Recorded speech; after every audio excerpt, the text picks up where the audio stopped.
Is child abuse a felony in Oklahoma? I'm Tulsa attorney James Wirth, and that is the question that we've got today is child abuse a felony in Oklahoma? The answer is yes.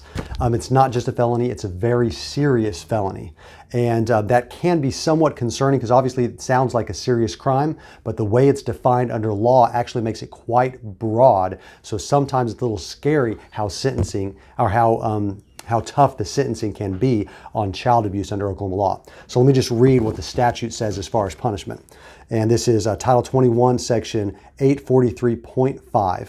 And that is the child abuse statute. And what it says is that any parent or other person who shall willfully or maliciously engage in child abuse shall, upon conviction, be guilty of a felony punishable by imprisonment in the custody of the Department of Corrections not exceeding life imprisonment. So yes, first offense child abuse conviction, not only a felony, but has the potential of life imprisonment. Now I want to look at some of the other words in here because it sounds really bad, like only the worst of the worst type of cases may fall under child abuse and get that felony where you have potential life hanging over you. But I can show you in the law how these things are broadened to make actually more people at risk. So it talks about willfully and maliciously engage in child abuse. That sounds pretty bad. They willfully and maliciously, they intended to with an evil mind. But when we look at the jury instructions, which include that a person in order, well, let me back up a little bit. So if we have a trial going on and the jury has to determine whether somebody committed the offense, they've got instructions that are given to them to review to follow the law. And they have to make sure that each element of the crime is proven beyond a reasonable doubt.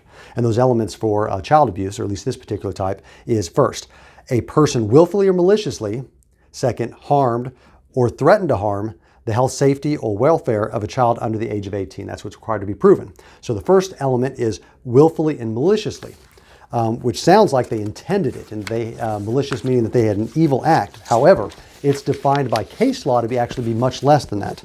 And this is from the jury instruction comment notes. And what it says is, in Fairchild v. State, 1999, OKCR 49, the Oklahoma Court of Criminal Appeals decided that the mens rea, that means the mental intent requirement of the statute, for felony murder of child under 21 OS 701.7c was a general intent to commit the act, which causes the injury, rather than specific intent.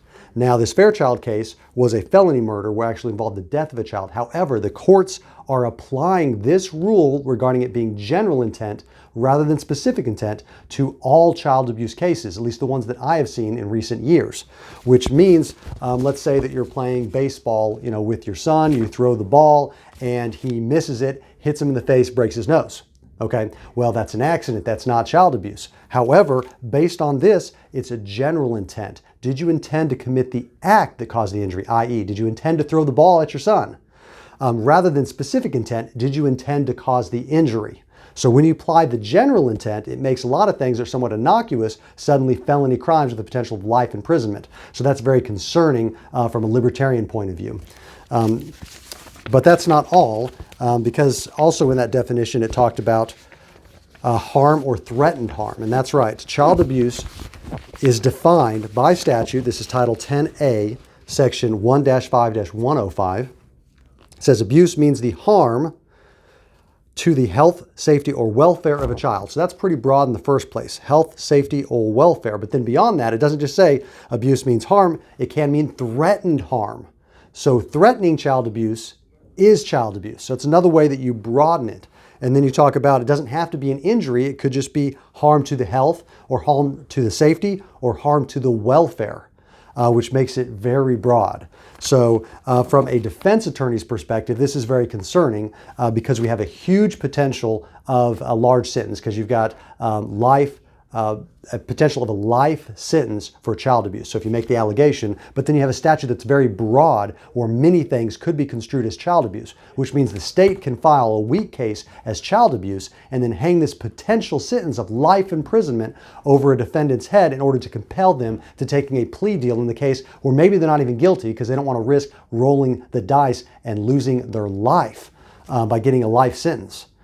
So it does put a lot of pressure on defendants, and that is concerning from a defense perspective, but you can see how that plays out in the statutes here where we have the definition of child abuse continually made more broad. Meanwhile, the accusation of child abuse still has that same sting and that same potential sentence of life imprisonment.